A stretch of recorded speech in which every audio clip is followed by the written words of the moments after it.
반갑습니다. 지난주 성막과 제사장에 관한 말씀에 이어 오늘 레위기에 나오는 제사의 의미를 말씀드리려 합니다. 사람은 모두 관계 속에서 살아갑니다. 하나님과의 관계, 사람과 사람 사이의 다양한 관계들이 우리 삶을 구성하고 있습니다. 이 관계들이 건강하고 아름다우면 우리는 행복을 느끼지만 관계가 깨어지고 단절되면 우린 삶의 상처와 아픔이 생기게 됩니다. 성경은 인간의 비극이 관계의 파괴에서 시작된다고 말씀합니다. 에덴 동산에서의 추방은 하나님과 인간 사이의 단절을 말하는 것이고, 가인과 아벨 사이에 일어난 살인은 인간과 인간 관계의 파괴를 보여줍니다.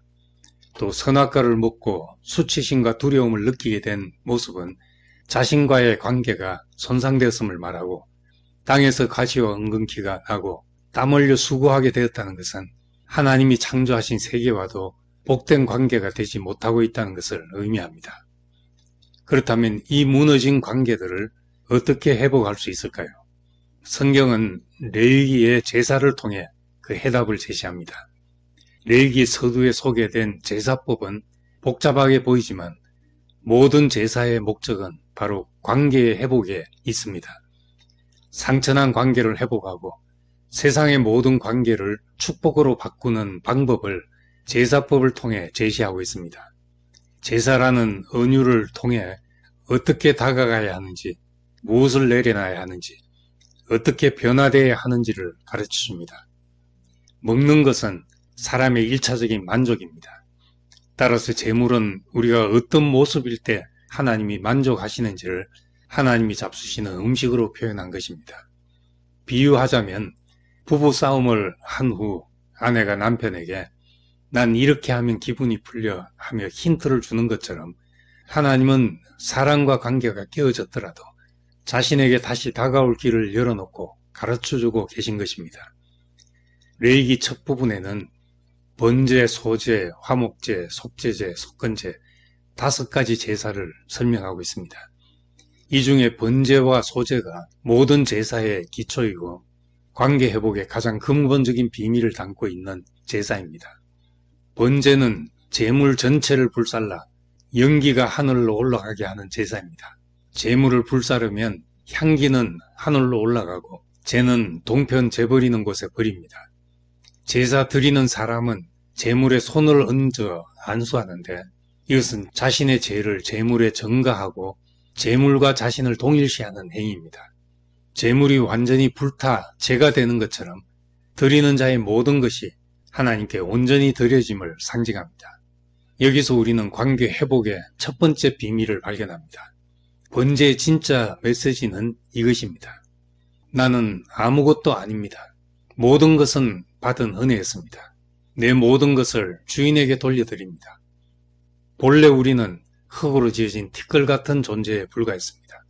오직 하나님의 생기, 즉 하나님의 영원한 목적과 계획이 우리 안에 들어와 비로소 사람으로 살게 된 것입니다. 하나님의 생기가 떠나면 우리는 다시 흙으로 돌아갈 뿐입니다. 타락한 인간에게 너는 흙이니 흙으로 돌아가라 하신 말씀처럼 우리가 본질적으로 아무것도 아닌 존재입니다. 재물처럼 죄가 된 사람은 내 옳음을 주장하지 않고 상대의 잘못을 고발하지도 않습니다. 간도 쓸개도 빼놓는다는 옛말처럼 아무것도 아닌 사람으로 상대방 앞에 서게 됩니다. 번제물은 상대방의 모든 분노와 미움을 그치게 하는 열쇠와 같습니다. 이것이 바로 번제가 가르쳐주는 관계 회복의 실질적인 비밀입니다. 나를 완전히 내려놓을 때 비로소 관계의 문이 열립니다.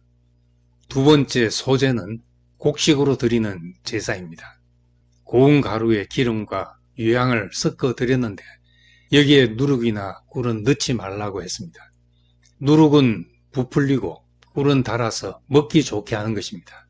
이것은 인간적인 술수나 인위적인 달콤함으로 관계를 좋게 하려는 노력은 결국 부패하고 오래 지속될 수 없음을 가르쳐 줍니다.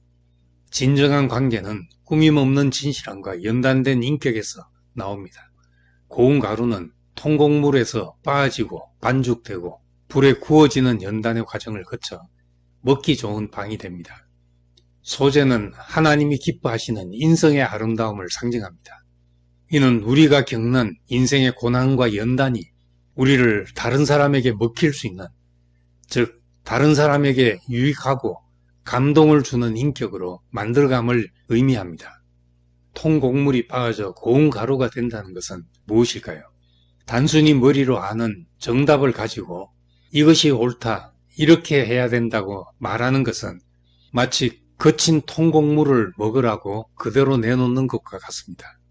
그러나 우리가 겪은 삶의 모든 과정을 통해 빠지고 연단되면 다른 사람의 입장을 깊이 이해하고 공감하며 우리의 삶은 누구라도 기꺼이 받아들일 수 있는 영적인 양식이 됩니다. 우리 인생이 누구에게나 먹힐 수 있는 양식이 된다면 얼마나 복된 일이겠습니까? 번제와 소제, 이 두 가지 제사의 기초 위에 화목제, 속죄제, 속건제가 드려집니다. 화목제는 깨어진 관계를 회복하고 하나님과 이웃과의 친교를 완성하는 제사입니다. 제물을 함께 나눠 먹는 행위는 회복된 관계 안에서 누리는 깊은 교제와 연합의 기쁨을 상징합니다. 속죄제는 우리가 실수로 지은 죄, 전혀 의도치 않게 남에게 상처를 주었을 때 몰랐다 하고 끝나지 않고 용서를 구하고 관계를 회복하는 길을 제시합니다. 속건제는 이웃에게 입힌 손해에 대해 단순히 말로만 사과하는 것이 아니라 실제적인 배상과 책임을 통해 관계를 온전히 복구하는 중요성을 가르칩니다. 히브리서 10장 1절은 율법은 장차 나타날 좋은 것들의 그림자일 뿐이라고 선언합니다. 레위기의 모든 제사는 인간이 하나님과 올바른 관계 맺는 길을 제시했지만 불완전한 그림자였습니다. 그러나 궁극적으로 이 모든 제사는 완전한 제물인 예수 그리스도를 예표하는 것이었습니다. 하나님 앞에서 올바른 위치와 인성을 제물을 통해 상징적으로 보여주는 것이었습니다. 번제처럼 우리의 자아와 자존심을 내려놓고 사람의 원래의 모습과 자리로 돌아가고, 소제처럼 하나님과 사람의 만족과 기쁨이 되는 인성을 가지고 관계를 맺는다면 어떤 관계라도 회복될 수 있다는 것입니다. 바로 이것이 우리의 모든 관계를 축복으로 바꾸는 길입니다. 우리는 때로 관계 단절로 인해 아파하며 상처 입고 분노합니다. 그러나 레위기 제사가 가르쳐주는 관계 회복의 원리를 우리 삶에 적용할 수 있다면 깨어진 관계가 회복되고 메마른 관계가 풍성해지며 갈등으로 얼룩졌던 관계가 치유되어 사랑과 평화의 관계로 변화되는 놀라운 관계의 축복을 경험하게 될 것입니다. 감사합니다.